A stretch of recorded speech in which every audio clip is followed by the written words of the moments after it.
Merci à vous d'être sur la télévision Labari. Monsieur, dames, bonsoir et bienvenue à cette édition d'information. La place de la patrie, au rond-point francophonie de Niamey, a servi de cadre cet après-midi pour des prières collectives et des invocations. Cette initiative, qui est celle de la Convergence pour la souveraineté des nations du Sahel, COSNAS, a enregistré plusieurs invités. C'était en présence de nos reporters Boubacar, Ibrahim et Cheb Guissou. Implorer l'Éternel Tout-Puissant a continué à servir de bouclier face à l'adversité manifeste dont les pays membres de l'Alliance des États du Sahel AES font face. C'est l'objectif assigné à cette prière collective couplée à Al-Qunut que porte la Convergence pour la souveraineté des nations du Sahel, COSNAS, qui n'est pas sa première initiative. Face à la presse, Farouk Jibo Maïga, président de l'honneur, est revenu sur leur motivation. Pour nous, le combat continue. On ne peut pas baisser les bras et attendre le résultat des autres. Nous devons d'abord nous mobiliser, continuons à prier notre Dieu pour qu'il bénisse l'AES. Je profite de l'occasion pour remercier tous les gens qui ont bien voulu faire acte de leur présence ici. Que Dieu les bénisse, que Dieu bénisse le Niger, que Dieu bénisse l'AES. Nous avons prié pour la paix et la prospérité de l'AES.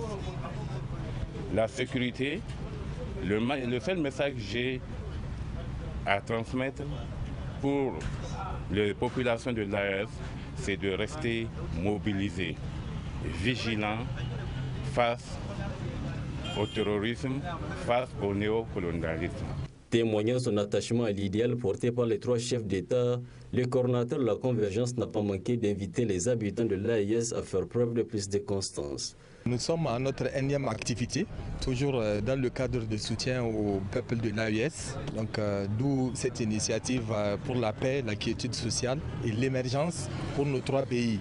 Car aujourd'hui, nous avons bien vu que l'impérialisme reprend du chemin. C'est dans ce sens qu'aujourd'hui, nous avons bien voulu organiser cette séance de prière collective suivie de Qunut pour que vraiment la paix, la quiétude sociale règne dans nos trois pays. Parce que tel est notre souhait et je pense que c'est un combat noble que nous menons et que nous appelons en tout cas à tous les peuples de l'AES donc de vraiment unifier nos forces pour qu'avec les marabouts et tout le monde, pour que vraiment nous puissions sortir nos pays bien sûr de cette insécurité totale.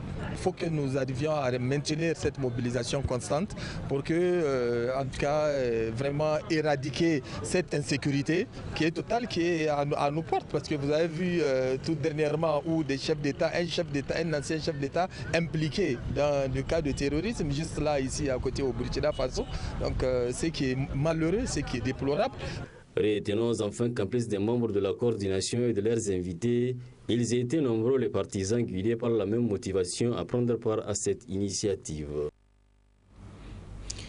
Prévu initialement le 2 octobre 2024, la rentrée scolaire connaît un report de près de 3 semaines, des vacances prolongées dont nombreux parents ne savent pas comment en faire profiter leur progéniture. Élément de réponse dans ce reportage signé Ibrahim Abdou Tikri. Pendant les grandes vacances, les parents d'élèves ont souvent des difficultés à occuper les enfants. Ces derniers, après une année scolaire, ont besoin de jours d'un certain nombre de droits, dont le droit à l'épanouissement. À cet effet, plusieurs options sont envisageables pour les parents, comme l'atteste le sociologue Sani Janjouna. Quand on est en ville, c'est de se préparer à envoyer ses enfants dans son village d'origine pour que ces enfants se ressourcent auprès des grands-parents, pour qu'ils prennent la température, mais aussi découvrir leur environnement natif, en tout cas de leur village, pour qu'ils se ressourcent auprès des grands-parents, parce qu'il y a quelque chose à apprendre auprès d'eux. Et là, il faut que les enfants changent d'environnement de la ville pour aller au village, découvrir l'environnement villageois, mais aussi se ressourcer par rapport aux questions de solidarité mécanique qui animent l'ensemble des villageois et autres, pour qu'ils comprennent leur histoire, leur origine, les liens de parenté, comment ils se tissent entre eux et les autres. Ça, c'est un autre paradigme, c'est une autre vision du monde, de la vie qu'est le village. Il est important que lorsque vous êtes en ville, d'envoyer vos enfants se ressourcer effectivement au village. Autre alternative pour occuper les enfants pendant les vacances, il y a la découverte de la nature et les promenades.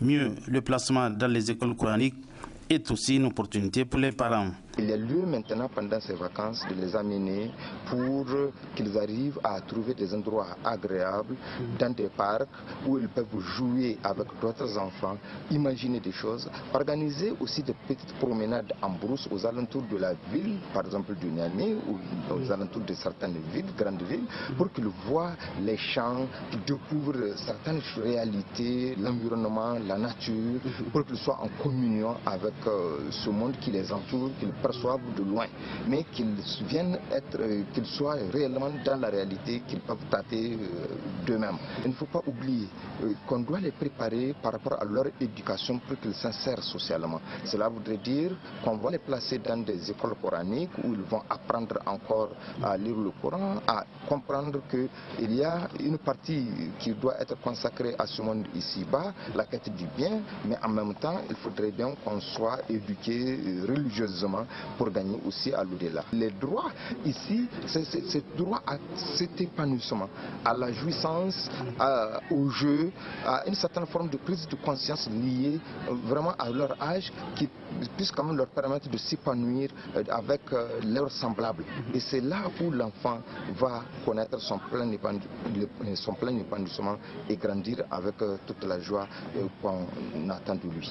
L'un dans l'autre, les parents vivant dans les grandes villes ont plusieurs options pour occuper les enfants pendant les grandes vacances à travers les voyages, l'enseignement de l'école coranique et l'apprentissage des petits métiers, pour ne citer que cela.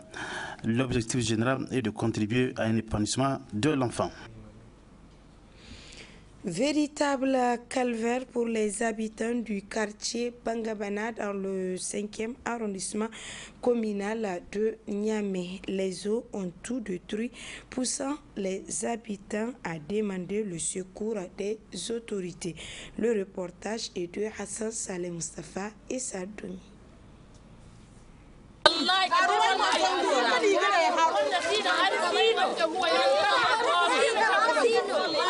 Ce sont là les cris de cœur des habitants du quartier Bangabana dans le 5e arrondissement communal de la ville de Niamey, un quartier inondé dans sa grande partie. Les eaux ont envahi les différentes voies et ruelles du quartier, obstruant du coup les passages et obligeant les habitants de se déplacer dans les eaux. Des eaux qui ont cependant poussé beaucoup d'abandonner leurs propres maisons. Ceux qui y sont restés ont leurs mains sur leur poitrine et certains sont contraints de quitter leur domicile avant que l'irréparable ne se produise, même s'ils n'ont pas pour le moment là où aller. C'est l'eau qui nous a envahis. Nous sommes obligés de déplacer nos effets pour nous mettre à l'abri. On ne sait même pas où aller. Nous voulons qu'on réaménage la digue de notre quartier. C'est ça le plus grand problème.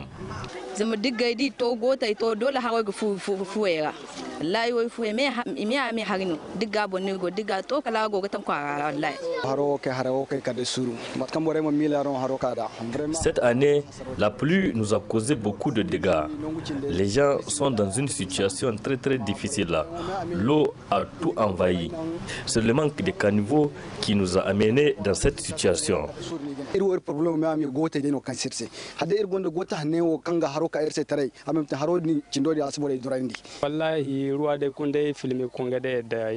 Vous avez vu vous-même l'ampleur de la situation. Les eaux ont tout détruit, plongeant les habitants dans une situation pénible. Nous demandons à l'État de prendre des décisions pour empêcher aux habitants d'occuper les sites inondables des rives du fleuve Niger. Sinon, cette situation va se répéter toutes les années. kenan abu na ba wanda zai kare ba an gwamnati na gyarawa a yi gototi a hidda gototi ruwan su ta yi. Dans ce quartier de la rive droite Bangabana, la vie devient de plus en plus compliquée pour les habitants qui se voient limités dans leur mouvement. L'accès à certains produits devient aussi difficile, même l'eau potable est servie difficilement. Les vendeurs, comme vous le voyez, des eaux accèdent difficilement au quartier, avec tous les risques qu'ils encourent. Les habitants ne cessent de crier au secours.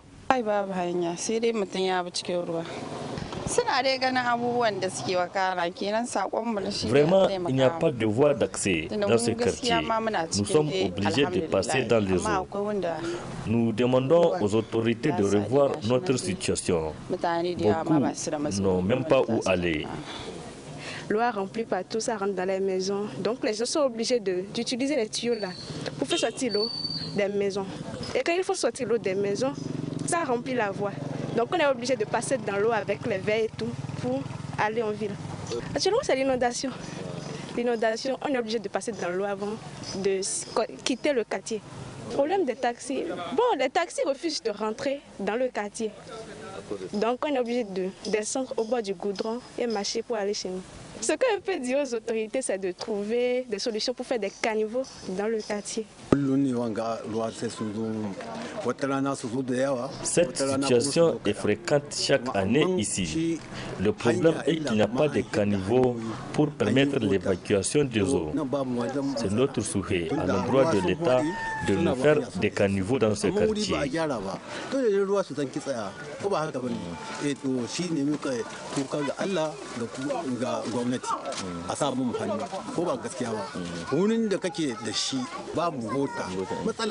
Selon les habitants du quartier Bangabana, depuis 2020, ce quartier n'a pas connu une telle situation où la majorité du quartier est engloutie. Les habitants se retrouvent les pieds dans les eaux, des maisons effondrées, des mosquées inondées. Bref, un véritable calvaire pour les habitants qui ne savent plus à quel sens se vouer. Parlons à présent d'une maladie autrefois redoutée. Il s'agit de la lèpre qui reste encore présente dans certaines régions du monde, y compris le Niger. Comment y mettre fin à cette maladie? Élément de réponse dans ce reportage signé Sekinatou Sadou Gazibo et Soumaïl Abdoulaye. La lèpre, une maladie ancienne et souvent méconnue, continue d'affecter des milliers de personnes dans le monde. La lèpre, c'est une maladie infectieuse causée par des microbes. Un microbe qu'on appelle le Mycobacterium lépré ou le bacille de Hansen. Ce bacille a été découvert en 1873 par un médecin norvégien appelé Armorer Hansen, d'où le nom de la maladie de Hansen. C'est une maladie contagieuse qui est endémique, c'est-à-dire qui sévit particulièrement dans tous les pays du monde et pour lesquels les pays ont créé des programmes nationaux de lutte pour cette élimination d'ici 2030. Bien que guérissable, elle reste un défi en raison de la stigmatisation et du manque d'information. Aujourd'hui, nous sommes dans un système d'intégration des maladies. Le ministère de la Santé publique a proposé la lutte contre 14 maladies tropicales négligées au Niger, dont il y a 5 maladies tropicales négligées à manifestation cutanée qui doivent être traitées en même temps avec la lèpre. Vous avez les mycétomes, vous avez les leishmanioses cutanées, vous avez le pian, vous avez la gale.